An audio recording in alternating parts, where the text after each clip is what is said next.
Hello and welcome to Furious Driving, and this, as I'm sure you know, is a Nancy the Spider, my Alfa 159, aka the Alfa Spider, because of the number of webs inhabiting this thing.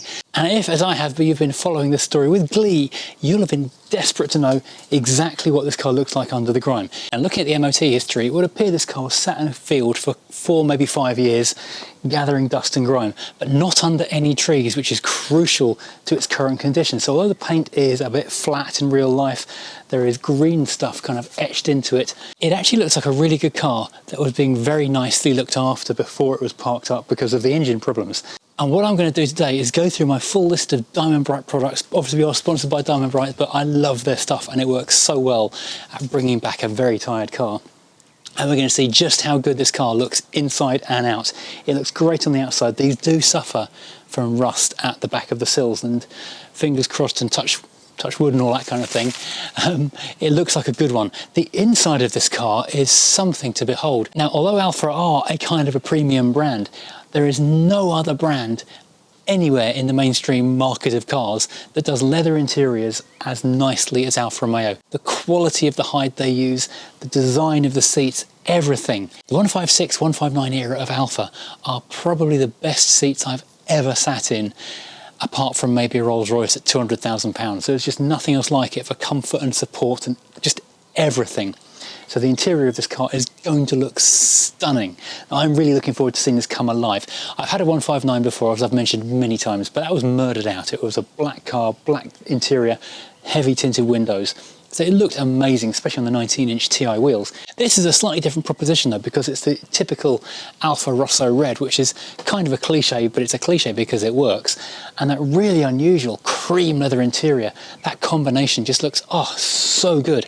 So I'm going to hit this car first of all with, if I can find it, lift off, traffic film remover, to start getting some of the dirt that's really, really ingrained from areas like under the mirrors, down onto the lay post areas, down at the bottom of the wings, at the front of the rear arches, these areas where it's really, really ground in. Then I'm going to hit it with the snow foam, the ceramic snow foam, which is fantastic stuff. Let that soak in, let the dirt really just soak off the car for a couple of minutes, then hit it with some ceramic shampoo. And then once the car is clean, then we can get really busy, because then we can look at how good the paint actually is, and I think it is in really good condition underneath the dirt. I will clay bar it and then I will machine polish it, and it's going, I hope, to look very good. In fact, the only area of damage to the paint I can find across the entire car is the passenger wing mirror, where the lacquer has peeled off incredibly. I think the nettles must have been too tall for it. Oh, and a little scrape on the rear passenger door. So, in this video, we're going to clean it up inside and out. In preparation for this video, I have already put in some more V-Power diesel, and I've dumped in a bottle of DPF cleaner, and I'm going to take this for a long drive this afternoon after the initial wash, see if we can get that thing good and hot and cleaned out. Every time I drive it though, it gets better. At first the turbo gauge didn't seem to be responding, but now when you hoof it, you do see that dial move, so everything is improving bit by bit. Right, but before we crack on with the cleaning, there are a couple more things to do to this car. As you know, already we've changed the front tyres, we've changed the rear spring, we've put a new engine in it. Various bits and pieces have been done, but there's still a couple more things to do. The EGR still isn't right. I've cleaned it out twice and it's still hunting at idle and not giving enough power. So I've taken it off to clean it out a third time. This time though, Jamie had another recommendation for me, which I couldn't do last time because I didn't have an airline here, and that is, as well as cleaning out the interface on the back of the engine, get in there with an airline, so wriggle around with a screwdriver, give it a good old clean out, and then blast it with an airline, so any chunks of more goop and horribleness are going to be fully cleared out, and be amazed at how much does come out. And honestly, I was amazed at how much came out. Secondly, the air conditioning, because sitting in this car in the recent heat wave has been very, very unpleasant. So I ran it down to Commercial Tyres, and for a mere 50 quid, they regassed it, and now look how good this is. Now, I realise this isn't the most pressing thing to do involving getting this car up and running on the road, but it is pretty warm outside today, so having just had the aircon regassed on this thing, I'm impressed. I am so impressed. This just became my favourite everyday non-modern car. It's pretty modern, to be fair. And I wish I'd done this sooner, because if I hadn't done that, I wouldn't have broken the back window, and now I can show you that going back in as well. Right, before I get going with the polishing, the last thing to do is put a window back in this car, because it's getting quite annoying having this held shut with a stick of wood, which is not a high-tech solution. So I've been on to auto, oh, can't reach it. So I've been onto auto dock and I have purchased a new regulator. Now thank you to the people who suggested auto dock. Interestingly, people were saying these are about £25 an auto dock or even less. Weird thing is, the left hand side of the car, the regulators there are all £10 to £15 cheaper than the right hand side. Regardless whether you go for the £20 option or the £100 option, the price is different, more expensive for the right hand side, and that makes no sense whatsoever. So we've got some new screws in there. This is the way up it goes. It fits on the back of this metal panel. Where does it go? About there, I think. Oh, I'm terrified of doing this because I hate doing window regulators and I always cut my arm to pieces, but the videos of how you do this look really easy. This white plastic bit clips onto the bottom of the glass. There's a hole in the bottom of the glass and there's a little nubbin on there that clips through that hold it in place. This is actually kind of a fragile thing. So I'm not quite sure exactly how this all works, but I'm sure we'll figure it out somehow. First thing, of course, is to strip this door down a little bit more than I have done already. I need to take the motor off first of all and take the speaker out, apparently, looking at the video that I saw online, which is stuff I didn't bother to do previously because I didn't think it was going to matter particularly to leave the stuff connected, but I'm guessing it's going to be significant later on. Incidentally, while I'm doing this work, you will notice, well, in fact, probably just out of shot, the Volvo 740 is here and its big bumper. It's a perfect T-shelf. If you're a fan of the Mini, the before and after Mini mug is available on furiousdriving.co.uk, as is the Furious Driving t-shirt, which features the new logo, rather dignified. It's quite a nice embroidery thing. It's actually not just a print, it's an actually embroidered badge. I've just pulled the motor off and yeah, you can kind of see why things aren't working properly anymore. Yeah, that's not good. I'll be honest, I did ask Jamie if he could do this week, but he was booked up. Otherwise, he would have been doing this for me because I would much rather him do this than me. I'm not a fan of opening doors and doing window regulators. I get hurt, bits get broken, it never goes well. There we go, so this is the old regulator, and that's a large bit of wood, which, because the gaffer tape solution was not going well at all. Right, so now I've got to get the wood out, the glass in. Oh, this is going to be fun, isn't it? Right, so that's kind of how it all goes together. Bit of rust on that as well.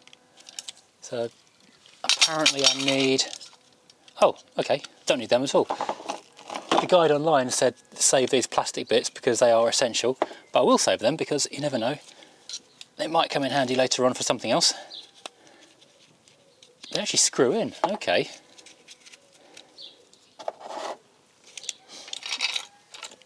So I can go in the scrap pile. How do I do this? Because if I bolt it onto the panel, I can't move it onto the glass. If I bolt it onto the glass, I can't line up to the panel. How the hell does this work? Also, there's a cable tie around this bit here, which is the cable moment. And as soon as I undo that, the whole thing's going to explode and be impossible to put into the door. So much fun. Okay, this actually went better to this point anyway, as far as I know, than I thought it would. So I was trying to figure this out, so I put the regulator into the back of this metal panel, loosely put the bolts in just to kind of hold it in place, fed it into the door, and then pushed the glass down into it because it was really being quite difficult to push into that plastic clip, which was broken on the other one, but it came out not in one piece. Yeah, and then we're there. Then we've got this cable tie on this little rotary bit on the new one, and now it's all in place. I can hold it tight, cut that cable tie off, and hopefully it won't all sprink out and the wire will remain where it's meant to remain, and I can put the motor back in, like so. Right. Okay, I'm recording this bit because it's probably going to go wrong, so let's catch that moment. So that's the cable tie cut. Ooh, that's through there. Let's put the motor on, so then hopefully it can't explode anymore. Oh, it's into the place. Right, so here's the test. Button reconnected. Does the window go up or indeed down? It works. Oh, yes! Right, I'm going to lube up these runners so it doesn't break again and put this door back together. Then we can get on with cleaning the car like I originally planned to. Okay, now I've got a working car. Let's get on with cleaning it. Right, let's get busy with the traffic film remover. Not to be confused with a bottle of limoncello that came back from your last holiday in Sicily. Just because it's an Alfa doesn't mean you can drink it.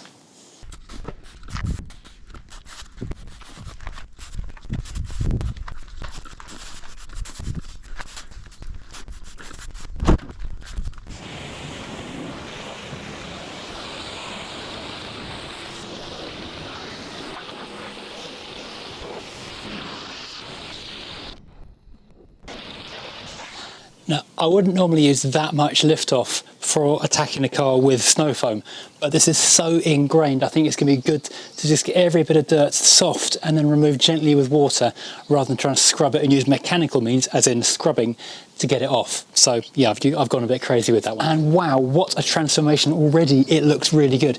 Normally I wouldn't pre-wash a car before I snow foamed it because it likes dry paint and it likes dirt in order to cling for longer to the car paintwork. However, there was so much dirt on there, I think that worked well to get that a bit clean. And now I'll go in with the snow foam. Normally I'd show you the bottle, but because I use so much of this stuff, I've actually started buying it in the 5 litre family packs, which don't look particularly interesting.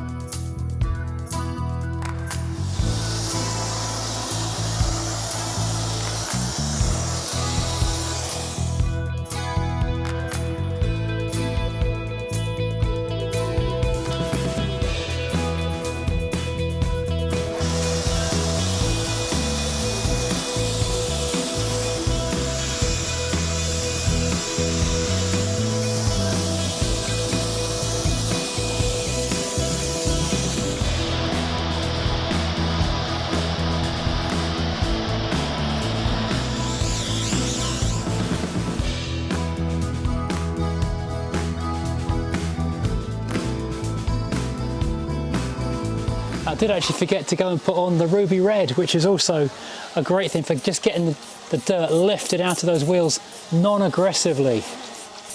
It'll turn red, and when I hose this off, the whole lot will come back looking so nice. Right, it is significantly cleaner. There is still some ground in dirt on there, which I'm going to now take off with the bucket and sponge.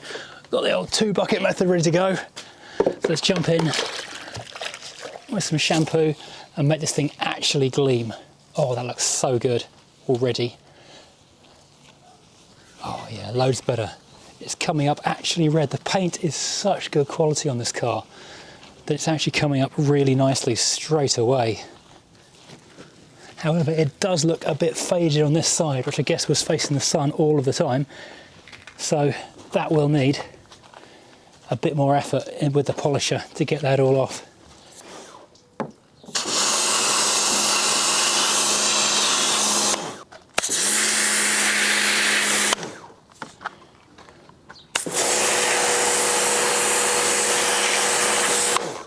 Well, that is a whole load better. That's not even been clay barred or anything else yet. I've just given it a quick wipe over with ceramic glaze just to kind of get the hazing off and to get the dried water or drying water dry. That looks so much better. I need to go and do a school run now. When I come back and get this clay barred and then properly finished. Now, considering how long this car has been sat outside in a field for, it's astonishing how not dirty the inside of the car is. So I'm just going to tackle it with some interior cleaner, which very much does exactly what it says on the bottle. It cleans the interior. Because there are a few marks where sort of dirt has been kicked off from people's shoes, dirt from people's hands, and where there's been maybe grease from people's hair, that kind of stuff. It's gone a little bit mouldy in places. That's really the worst of it. So this will give it a quick spruce up. I'll do the windows, give it a hoover to get rid of the many spider's webs and make it a much nicer place to be. And this thing's going to be just like a new car. Honestly, the smell in here is so good. Often when you open up a car that's been sat for years and years, it's just fusty and you just don't want to be in it. This just smells like, I don't know, it's amazing. It's like an Italian version of a gentleman's club. The leather is just divine. I will go and feed that in a minute as well. Okay, there are a couple of things still to do. I need to replace these 2 slightly shonky air vents, and I need to get a code for the radio because I can't turn that on just yet.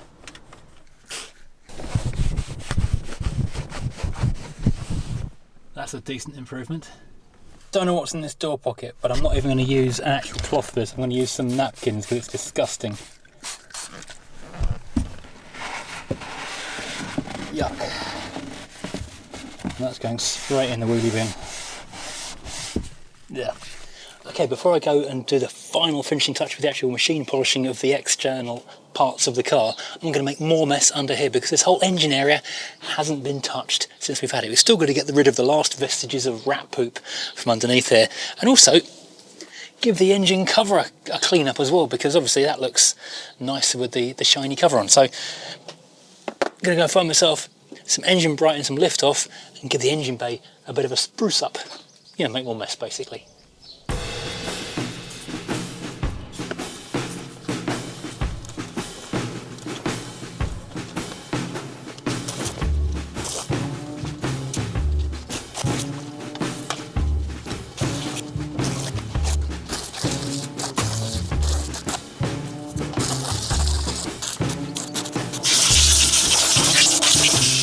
Excellent, job is done. It looks like a complete engine bay. It's not filled with rat feces anymore, no more rat wee wee everywhere.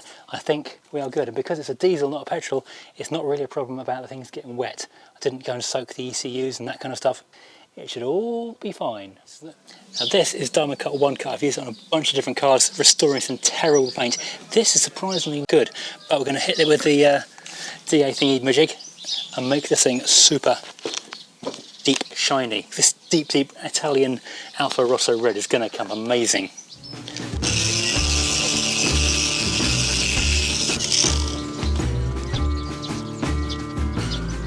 Oh, look at that. That is such an amazing shine on this half of the bonnet. That looks just incredible. There's a few stone chips to deal with at some point. You compare that to this side where it's okay. It's got not bad shine, but that is a proper shine. Deeply rosy. Oh, I love that. Now it's got to do the rest of the car.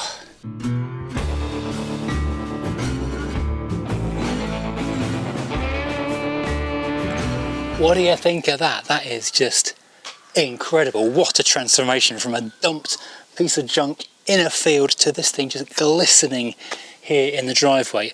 I was going to ceramic coat it, like a full-on ceramic proper dealership level coating, but there are quite a few stone chips I would still like to sort out at some point, and there's a wee scrape on the passenger back door and that mirror cap needs sorting out. So I'm going to do the next best thing, which is a graphene coating, which is a spray on wipe off coating, which will give it really good water repellent C, I guess you call it, make it super shiny, keep it looking really good. I've also used replenish on the tyres and the black plastic, so again it just looks so good. I'm going to do this, then we'll take it for a little drive and somewhere pretty to make it look as good as possible.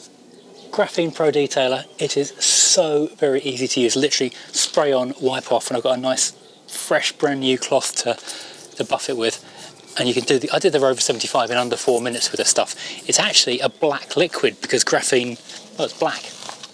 It is like ceramic glaze, but it's one up. It's like going to 11.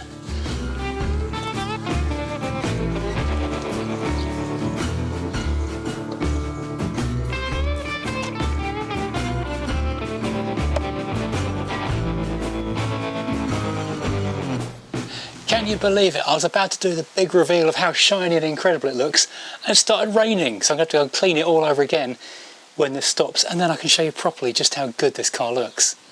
Okay, so we have virtually finished the 159. We've gone from a rotting heap in a field, which people were willing to write off as a no hope, no chance of ever running properly again, just scrap it situation car, to this thing, which is now absolutely beautiful. I mean, just look at this thing, the depth of the shine in this Rosso Italian, the depth of the shine in this Alfa Romeo Rosso red paint is just to die for. It's so beautiful. The car looks so good. So we have come so far with this car. There's been so much done to it. Obviously the new engine, entire new engine transplant.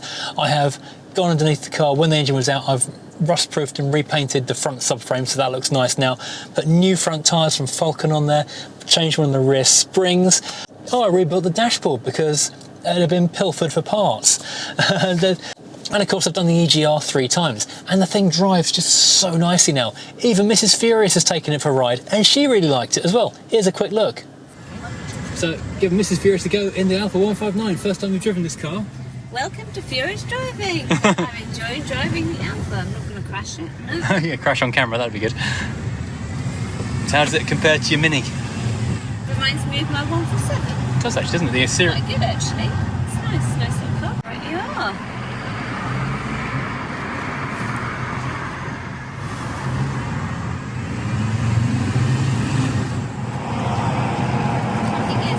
Six speed, yeah. So do you want to stop it for the Mini? Undecided. The seats are nice, though. Yeah, I do like the seats. It's actually really comfy. Do I want to swap it for the Mini?